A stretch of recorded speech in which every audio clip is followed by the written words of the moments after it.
Dans cette vidéo, je vais donc vous parler du prénom Raphaël en hébreu, de cet archange. Donc du coup, j'ai quelques notes pour pas oublier, donc ne soyez pas surpris si de temps en temps vous me voyez regarder un petit peu. Je vous montrerai également les lettres sur des cartes pour que vous puissiez un petit peu ressentir et recevoir un peu leur couleur, leur forme. Et si cela vous intéresse, je vous invite bien sûr à vous tourner vers l'initiation au talisman des anges qui se trouve sur le site internet. Alors, pour l'archange Raphaël, c'est Dieu qui guérit. Il va avoir comme puissance intérieure, cet archange, la capacité de libérer tous les maux, sur toutes les phases et sur tous les aspects de l'être. Donc, il va accompagner le rétablissement physique, le rétablissement émotionnel, le rétablissement spirituel. Bien sûr, ici, je ne parle pas encore une fois de miracle, c'est vraiment d'un point de vue symbolique et ce qu'il vient inspirer en nous, à chacun de garder son libre arbitre, de ne pas arrêter son traitement médical sans avis au préalable de son médecin. Bien sûr, on reste sur ces bases-là, mais il est important de le dire, tout ce que je vous propose ici dans mon travail, c'est du symbolisme, c'est de l'étymologie, de la philosophie, et ce n'est en rien une vérité qui s'applique à tous les cas. Voilà. Donc, maintenant pour revenir à Raphaël, il va venir apporter une guérison profonde aux êtres humains, c'est-à-dire un rétablissement, le fait de resserrer aussi en nous notre foi, notre croyance, notre amour propre qui a pu être blessé, qui a pu être vraiment tout à fait abîmé, et bien du coup il vient en fait dans chaque espace, dans chaque cellule, remettre cet espace d'amour, de lumière et de protection. Alors, Raphaël permet également de comprendre les animaux par télépathie, de guider les voyageurs sur leur chemin pour les aider vraiment à retrouver la bonne direction pour eux.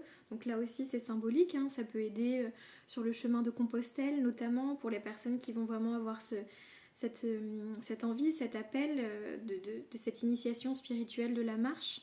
Donc il va vraiment en fait guider tout ce qui va être à tous les niveaux, vous voyez, autour de la guérison intérieure, du recentrage, du fait de revenir à soi, de ressentir tous les espaces en fait de nous qui ont besoin de cette présence. On a également du coup forcément une aide particulière pour toutes les personnes qui sont thérapeutes, médecins, qui vont être vraiment dans cette dimension du soin, de prendre l'autre, et donc on a toute cette dimension qui est fortement activée. Maintenant, pour l'étude du prénom Raphaël, je vais en fait vous montrer les différentes lettres hébraïques qui y sont associées. Donc la toute première étant un resh, voilà. Alors, le resh, du coup, c'est la dimension du projet, c'est la dimension de la prise de décision.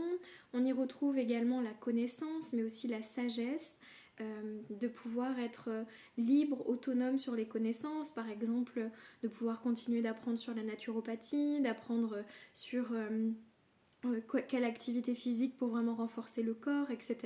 Donc vous voyez, on est dans vraiment cette souveraineté de l'humain qui peut prendre les décisions de ce qui sera bon pour lui et qui va pouvoir les mettre en perspective et les mettre en action dans sa vie pour que ça fonctionne et que ça donne un nouvel élan. Donc le resh, c'est aussi la dimension de l'humilité. On y voit, vous voyez, cette dimension de courber la tête, elle se dessine aussi, c'est ce qu'on retrouve dans les prières, dans le fait de mettre la tête au sol. Donc il y a ce sentiment aussi de se remettre à quelque chose de plus grand que nous, selon la foi, selon la croyance, encore une fois. Et bien du coup, on y retrouve cette dimension-là de se déposer, de venir aussi laisser passer à travers la conscience, le mental, tous les espaces qui ont besoin de clarté et de revenir dans plus d'harmonie. Ensuite, on a la lettre P. Alors, voici. Voilà. Le P, c'est cette notion du verbe sacré.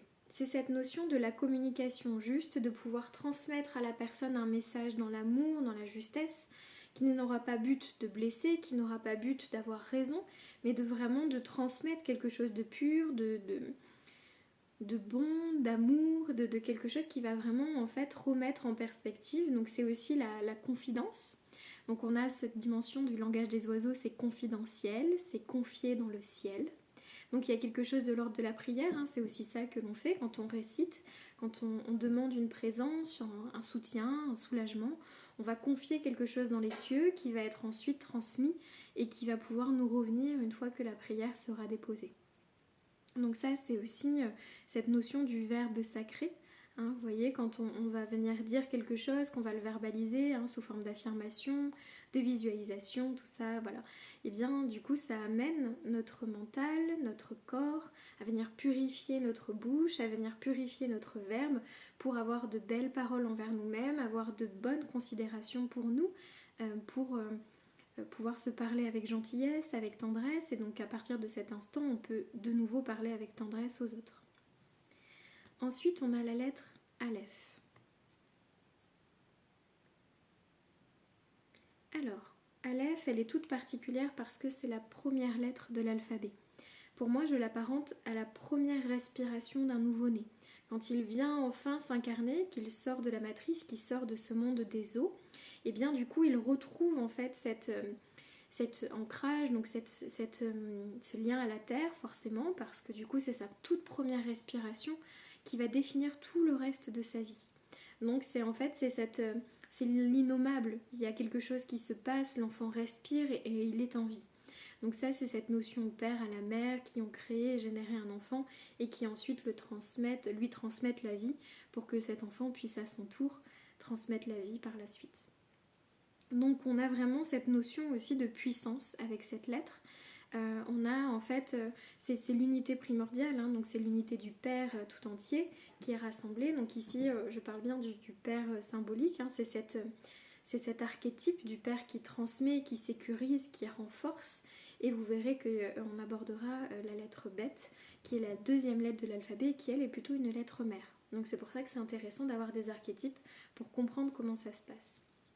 Et enfin, pour terminer, ça vous verrez cette lettre du coup forcément pour tous les anges et tous les archanges quasiment, c'est le Lamed.